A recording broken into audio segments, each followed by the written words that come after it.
Assalamualaikum warahmatullahi wabarakatuh. Perkenalkan, nama saya Eva Nurrojana, NIM 1914-291, kelas Perbankan Syariah 4C. Di sini saya akan menceritakan tentang situasi penyimpangan yang terjadi pada sebuah bank syariah dan lembaga keuangan syariah. Nah, situasi ini terjadi pada kasus Bank Syariah Mandiri yang memecat kedua pegawainya terkait dengan kasus penggelapan dana sebesar 75 miliar.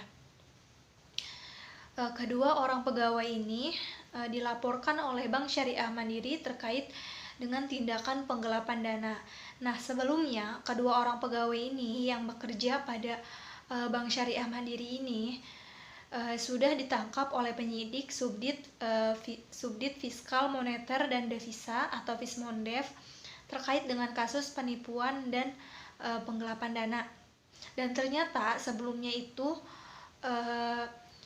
kedua orang pegawai ini sudah bekerja sama dengan pihak lain untuk mencairkan SKBDN, yaitu surat kredit berdokumen dalam negeri, yang mengakibatkan kerugian pada Bank Syariah Mandiri sebesar 75 miliar.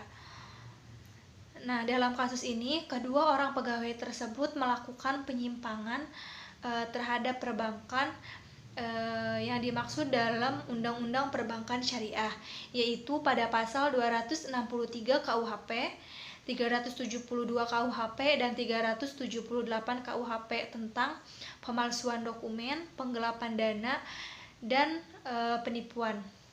Selanjutnya yaitu risiko yang terjadi akibat kasus ini, kasus Bank Syariah Mandiri ini. Yang pertama yaitu risiko operasional atau operational risk.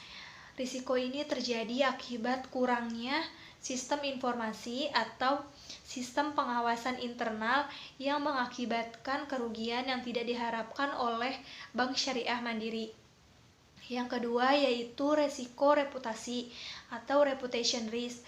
Nah, resiko ini terjadi akibat menurunnya ketidakpercayaan para stakeholder, yaitu nasabah, masyarakat, debitur, terus investor. Nah, menurunnya kepercayaan ini bersumber dari persepsi buruk atau negatif kepada Bank Syariah Mandiri. Nah, biasanya risiko reputasi ini berpengaruh pada kinerja manajemen, pelayanan, kompetensi, dan ketaatan pada peraturan.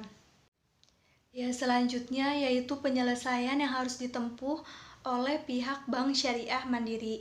Yang pertama yaitu melakukan skorsing, kedua melakukan pencopotan jabatan, tiga melakukan pemutusan hubungan kerja atau PHK, dan yang keempat yaitu memberikan sanksi administratif dan sanksi hukum kepada semua pihak yang sudah melakukan penyimpangan pada perbankan tersebut.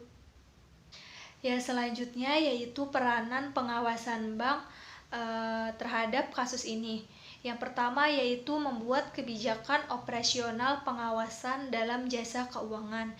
Yang kedua yaitu melakukan pengawasan, penyidikan, pemeriksaan, dan perlindungan kepada Bank Syariah Mandiri ini sebagaimana dalam peraturan perundang-undangan dalam bidang jasa keuangan. Yang ketiga yaitu memberikan sanksi administratif kepada semua orang yang melakukan penyimpangan terhadap peraturan perundang-undangan dalam bidang jasa keuangan ini. Sekian dari saya, kurang lebihnya mohon maaf karena saya juga masih dalam tahap belajar. Wassalamualaikum warahmatullahi wabarakatuh.